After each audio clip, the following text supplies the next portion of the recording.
Hello and welcome to the Communities Connected podcast. I'm April Lamont, the CEO of Alisant.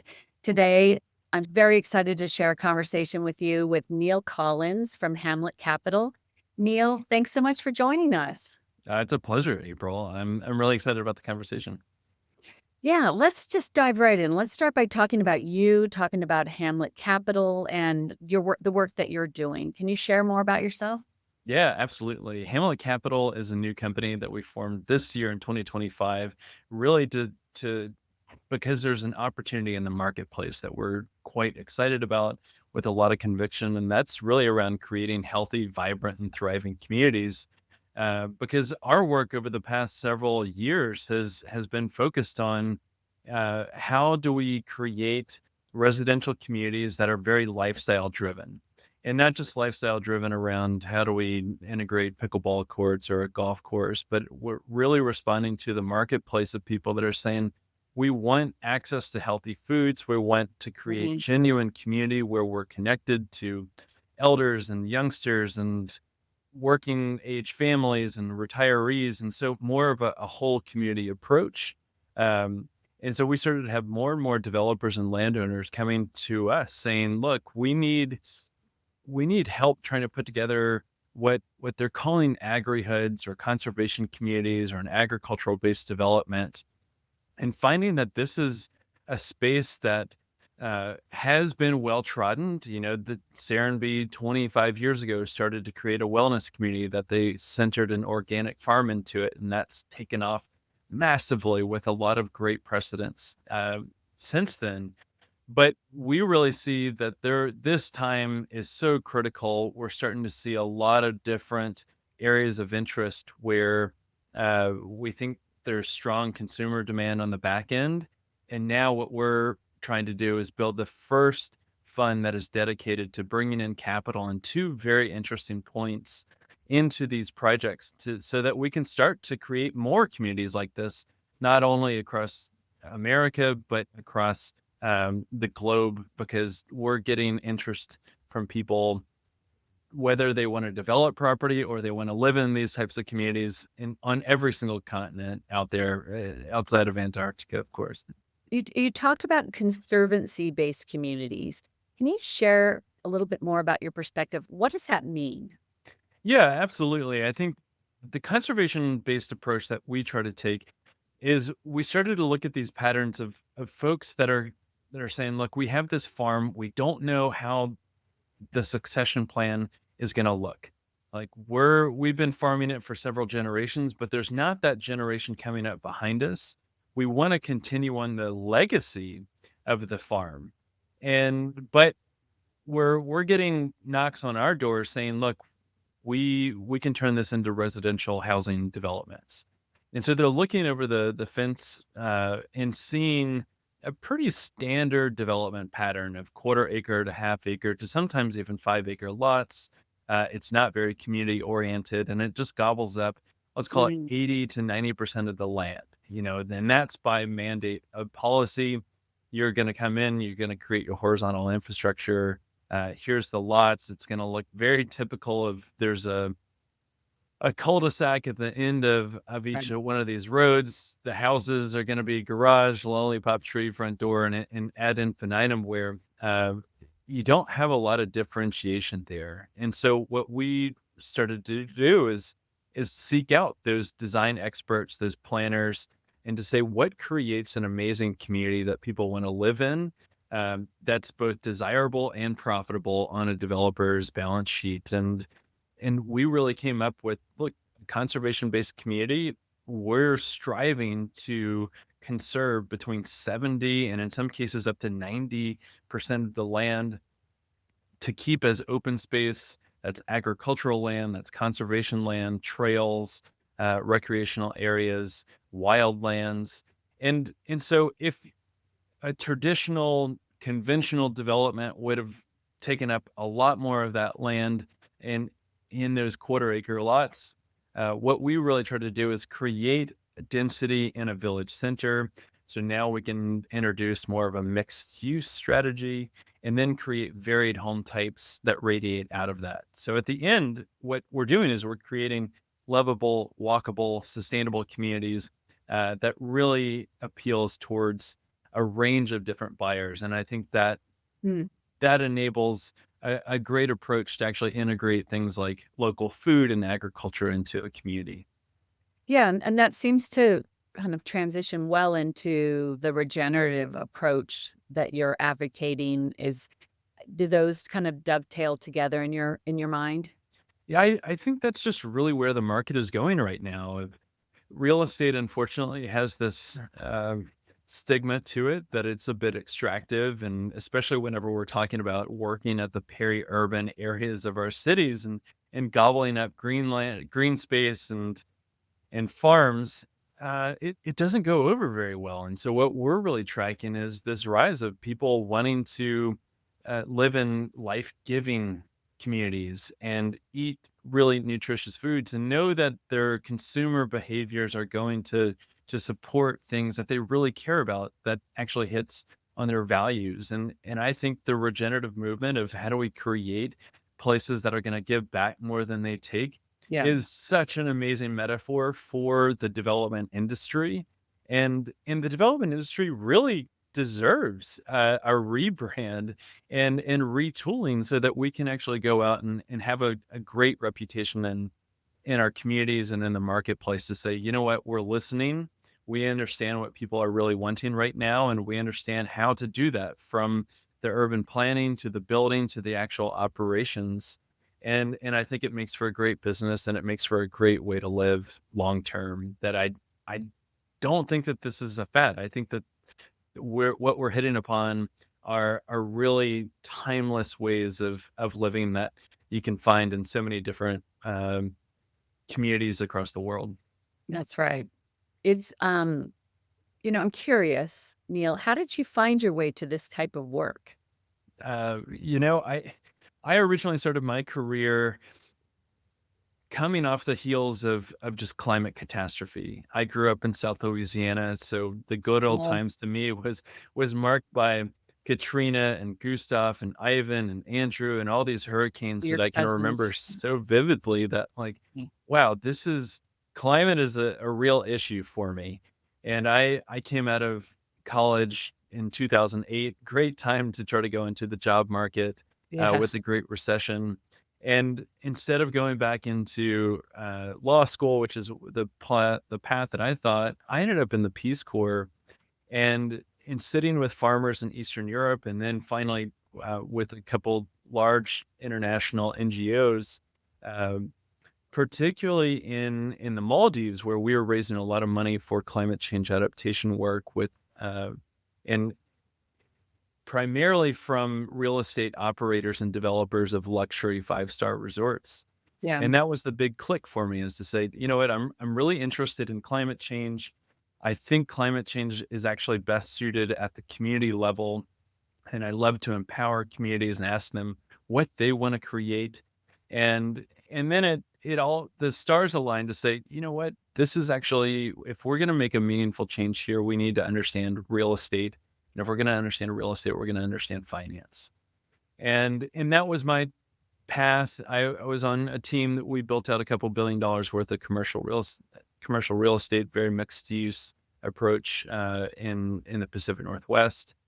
And then in 2019, I had a complete crisis in our family where my father, my mother-in-law, my father-in-law, stage 4 cancer diagnoses started to come Mm. out. And that was a pretty rude awakening, but it gave me this interesting period where I could pause and realize that, okay, why is this happening? You know, they were in their mid 60s, they were quite healthy.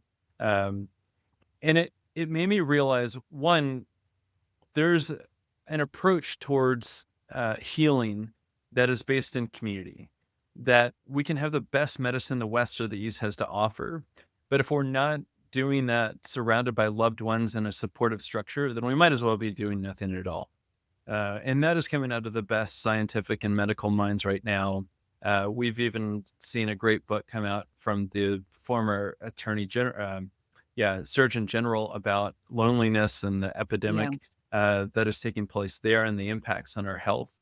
And so we just followed that rabbit hole and started to seek out the best doctors, architects, engineers, planners, anybody that could really help unveil how do we create community-centric places that are both healthy and vibrant. So we started to go into the food system, we started to go into design, building materials, and that's just the catalyst of why would we start to truly focus on this and a little less on the transactional side that I think is so needed. I mean, we need to be able to create profitable projects that pencil on paper, but we still need to do it in ways in which we're creating spaces that are going to be around for the next several hundred years. Mhm. Um, so it's one of those things that once you start to see the exploding rates of cancer and autoimmune diseases that are taking place in our communities across the country, even amongst 25-year-olds and younger, this shouldn't be happening right now. Something's seriously wrong. There's so many different canaries in the coal mine, whether that be climate change, affordability, health and wellness.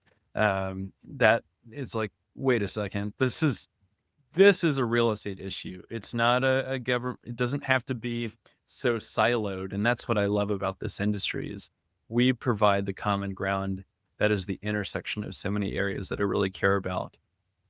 So what we're doing now is really saying, okay, how do we get these types of projects out of the ground? How do we do that? One, is there enough projects that are fundable right now? Can we bring a check in as a limited partner after entitlement? And what does that look like? And and yeah, there are some projects out there that I think we can have conviction and they're doing a good job on that.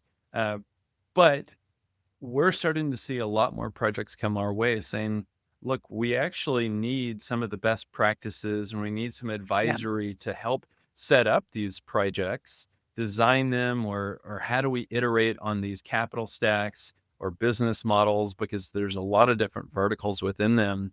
And so Yeah. that's really where I think Hamlet Capital is really trying to be a different investment firm within the whole ecosystem of how can we work with those developers early on in an advisory Concealed the right capacity project, right? and bring in pre-entitlement, pre-development Mhm. capital, sometimes sit along as an advisor, other times as a co-GP or an owner's rep. And then by kind of collaborating and building the project with them, we have a lot more conviction to be able to write a much larger investment post entitlement and Right. stick with it long term. That's a great point. So one of the things that I hear you saying in this idea of starting with the end in mind, sort of in this pre-advisory stage, pre-entitlement phase, it would seem to me that there are a number of paradigm shifts that need to occur at different levels within that entitlement process. Am I wrong? I think that there's we could call it a paradigm shift. We could call it a process shift. I think the biggest thing for me that I like to impress upon our sponsors and developers is that there's not a there's not a hey, this is exactly how this community is going to unfold in every single location across the board. Right. One, if we're dealing with agricultural land, what might work in New Hampshire is not going to work in Southern California and vice versa.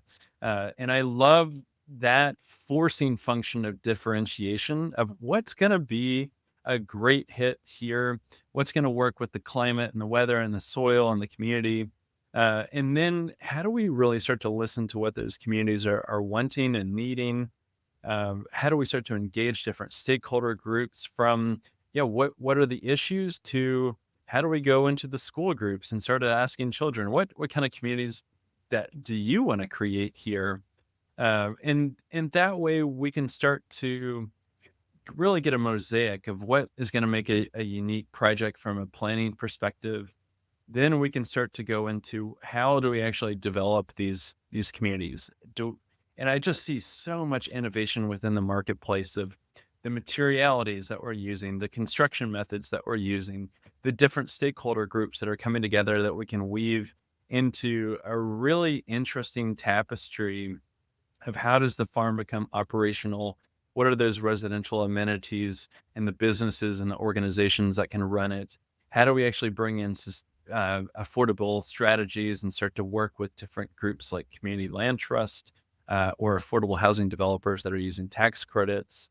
And I think that's really what these kinds of projects need. And to me, that's a bit of a paradigm shift and over what we've done in the past, which is pretty much say, you know what, we're going to have a clubhouse, it's going to have a pool, and these are the types of amenities, and then we're going to have the same collection, the catalog of homes, and so I think we're working with communities that maybe are a little bit smaller, between maybe several dozen homes up to let's call it 1,000 homes. There are certainly are larger precedents out there, and you start to work with different constraints. So like you need to know, okay, this is how we're going to build this and go vertical. Yeah. But for us, we love that creative period, and uh, that really starts at the planning phase. And I think that's where the biggest paradigm shift is coming in right now. What about at the municipal level? Is there an education process there as well? Absolutely. But the fun thing about the municipal level is that where we're at, and this is our experience, there is risk in this business up and down, especially whenever it comes to working with municipalities and getting entitlements. Hmm. But in our experience, what we're finding is that we're working at the edge of urban centers, and municipalities are really trying to grapple with what is the future of this area. How do Hmm. we listen to our citizens? They do want the same things around conservation, around Hmm. food, and they know that they're in a housing shortage, so they need homes. So for us, we see real tailwinds to work with planning departments, uh, and the folks that are in charge of long range planning for comp plans, to really say, look, here's what we're doing in other communities across the country. This is what a conservation based plan looks like. This actually achieves so many different things. It's actually much more sustainable to create the type of infrastructure from a wastewater treatment and stormwater management. It's a lot less roads and infrastructure that needs to go in. It creates the kind of health outcomes that you want, and it creates a really desirable community. And so that's where I see that we can at least try to minimize entitlement risk, Yeah. and really be genuine in that. And sometimes it takes a little bit longer to actually, or let's not even call it longer. There is a period in which I think it really pays off to go slow in order to go fast later. And that's where I think municipalities, instead of treating them necessarily as adversaries, we can come into it trying to treat them as collaborators and stakeholders within the process. And once we can do that, it starts to open up doors into really amazing partnership where we can do tax increment financing districts and urban renewal districts, and having them come on board as thought partners rather than just paper pushers. That's going to either derail this project indefinitely, or we're just going after a stamp of approval at the end of the day. That's a great point. I think particularly around some of the geographies perhaps that you're working in, or even where you're seeing a successful application of this type of thinking. Let's talk about some of those specific projects. I know there's several that you're working on directly. There's others that you're watching closely. Where would you like to start? I'm gonna start on the West Coast. I live in the Pacific Northwest, just north of Seattle. I work in these really interesting environments that the communities are so progressive that they're quite conservative in their land use planning. And so to get a project through, it takes years of planning and entitlement work. And we've got to rewrite code in some instances. And in Snohomish County, north of Seattle, in a project called Rooted Northwest, to really create something interesting there, where they're able to take a large piece of property, 240 acres, conserve 92% of that, and then create 70 home units within a kind of a co housing arrangement. that was a very uphill entitlement battle to get it to that point.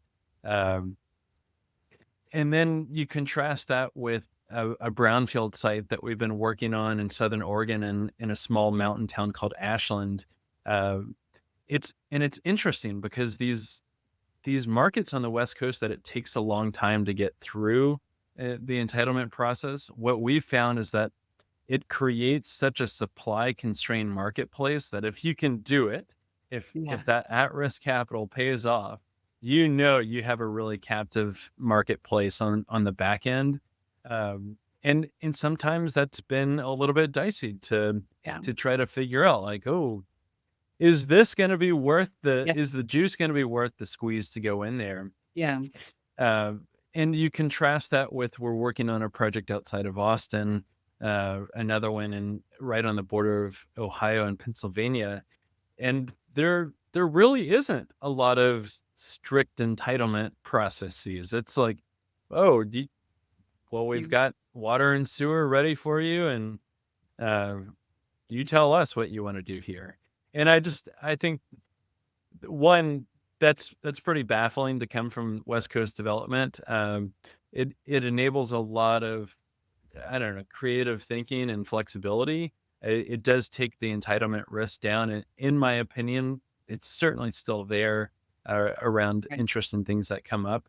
But it's fun to see the wide breadth of community development processes that we're working with, and how that can either make a project go really fast at the beginning, or it can really delay things out for several years. And we've just got to get really good at showing up and being integral members of the community. How do you do that? I mean, you have a team, or how are you actually doing this breadth of work?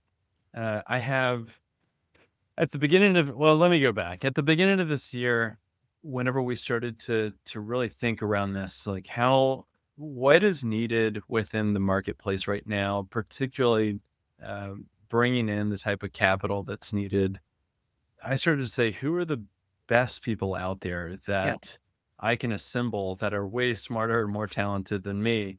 I'm just one of those guys that is like, God, wouldn't this be cool if we could work on this idea in a way that's more meaningful than what I've been doing, kind of either More in the team developer management. seat or a code GP seat. Um, and so I first went out and I started to talk with who are the people that have built these kinds of communities and designed them and operated them. And so I have a great partner named Farmer D, Darren Joff. He was the original designer of the farm at Serenbe. He's gone on to be a part of probably the most agricultural based communities in North America than anybody. He's got a great depth and breadth of experience there, and just a tremendous network. So he's on board as a partner. Another guy named David Leon, who just has been an incredible visionary within the regenerative agriculture space, Yeah. and co-founded a nonprofit media company around regenerative agriculture called Farmers Footprint. He's really had this proximity to small producers, to large producers, and has been working advising large family office platforms of how to bring capital into regenerative agriculture, and realizing that those groups they they're trying to find an entry point here, but they have real estate in their background. And Mhm. so he's really been instrumental in helping us figure out what is the real asset strategy, uh, in bringing kind of this Trojan horse of real estate development and master planned communities integrated into farms, into the investment mandates of these families and these firms. And then another partner named Matt Siegel, who comes from a hospitality background. He's done some incredible projects. He founded the Envision Festival in Costa Rica and grew that to a really amazing project in Santa Cruz. And just finding that these are the guys that they are enthusiastic, they have great network, they think differently than other folks. I like that they're not just tried and true real estate developers, so they're bringing a different mindset to it. Right. And those are the four people, including myself, that I think here, well, look, let's plant our flag in the ground and let's try to bring something really unique to the operators out there. I'm really interested to hear some of these best practices or just looking at the today's master plan communities and the folks behind it. I can think right off the top of several that have either planned their community around farms that have existed for 100 years or that they have infused or embedded that notion into a piece of land around which the community is coming out of the ground. Are there a couple examples that you look to that maybe fit into the more maybe what we think of as traditional master plan communities up and running that you say, hey, these guys have really figured something out here in terms of deploying some of these best practices? I get this question a lot, and I am so intrigued by different projects going on Yeah. across the country for different reasons. I wouldn't say that, I had a really close friend, an advisor out of the Southeast the other day asked me this question of like, what's the one community? And I can't really come up with the one. Just one, right. First of all, I think I love to see the innovation and iteration going on within new urbanism communities. Right. How do you create the mixed use, mixed income, multi-generational communities that really stitch together a unique urban fabric? Mhm. That is tremendous. We need that part and parcel in our master plan communities, and a lot of that work can be traced back to folks like Christopher Alexander that really helped to articulate a pattern language Yeah. into how do you create those timeless, lovable places that are going to be accommodating towards people and the greater world around us. Um, and then from an agricultural approach, I think what folks are doing and actually creating a regenerative stewardship of land where they're doing permaculture and rotational grazing. There's a place by a developer named Doug Davis down on the border of Florida and Georgia called the Farm at Okefenokee. And what really caught my eye about this place is that the type of agriculture they're doing is amazing. I mean, I think I saw Doug hunting for wild boar on their land in one video, and that just it caught my mind or my eye. The communities in Florida that freehold communities are doing is so Mhm. amazing because they're able to actually have these like tropical community supported agriculture approaches. And you've got mangoes and coconuts and different things in their farm stores that we don't have up here in the Pacific No. Northwest. Um, I mentioned Rooted Northwest here in Arlington, and I love their approach because they're creating co-housing as the basis of how do you Mhm. create meaningful community. And that's a really new approach, as well as instead of just saying, how do we create one farmer and figure out the business model there, they're actually creating a collective of small farmers where there's 10 or 11 different farm groups that are doing everything from vegetables to flowers to animals and eggs, and they're creating such a unique collective to be able to provide the residents in the greater community with fresh produce. And so I love that we have all these different flavors out there, even conservation based communities that they're saying, look, we're going to set this aside as natural area. And really go back to rewilding and seeing what they're doing across Europe and particularly in northern England. I just think that we can start to really borrow from some great examples out there. Yeah. Um, and and right now the space is wide open for people that want to put up new ideas on the board. How do people reach you? I'm imagining we publish this podcast episode. People are intrigued. They want to learn more. How do people find you, Neil?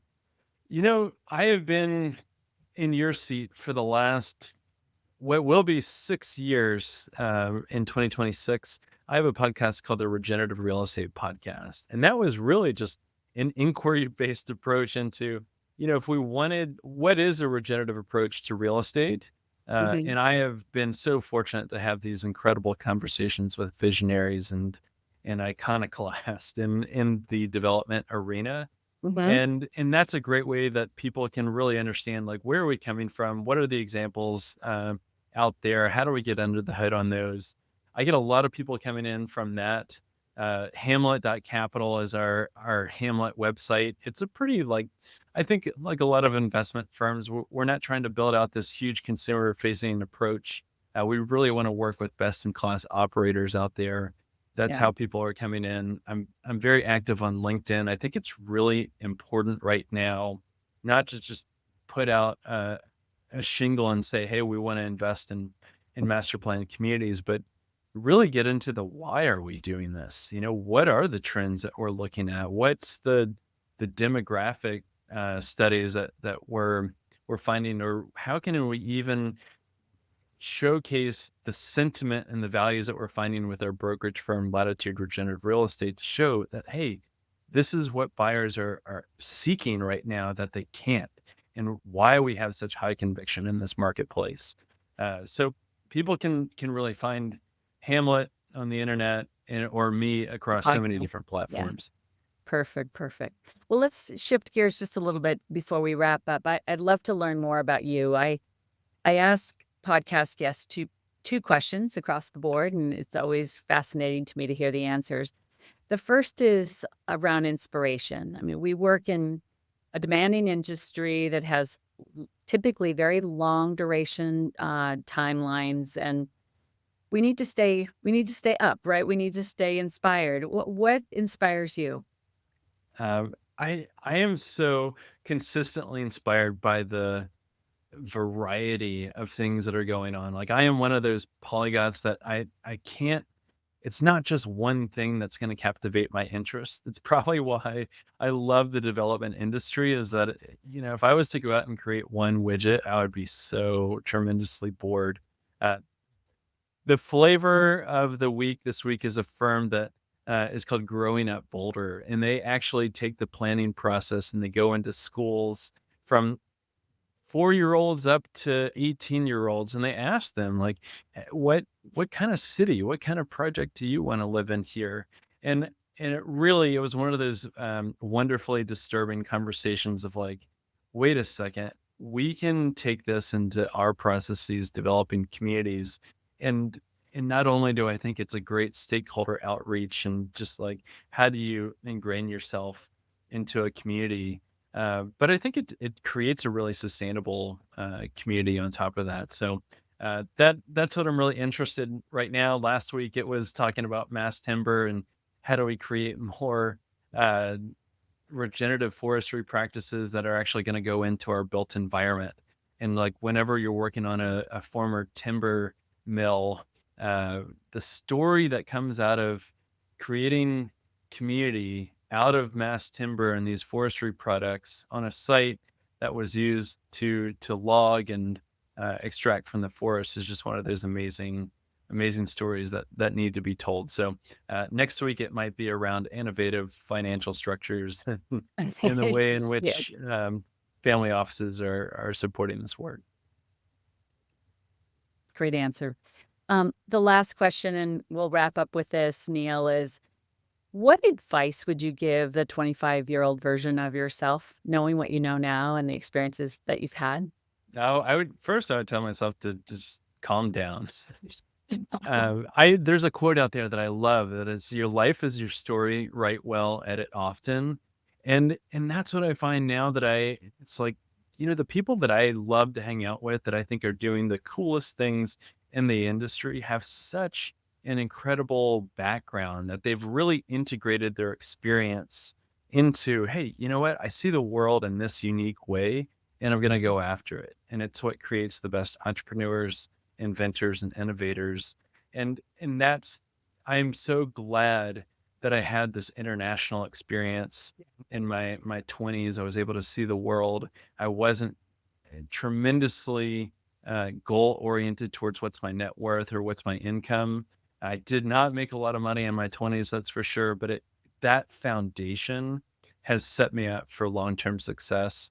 And but it was a really frenetic time. And so if I was to tell my 25-year-old self is just calm down, enjoy it, and keep seeking out really interesting experiences. So slow down and let it happen, huh? Exactly. Perfect. Well, Neil, it's been a great pleasure having you. It's absolutely fascinating. I've learned so much in just this short time that we've gotten to know each other. I appreciate you speaking so candidly and openly and with such passion around the vision that you see for our future.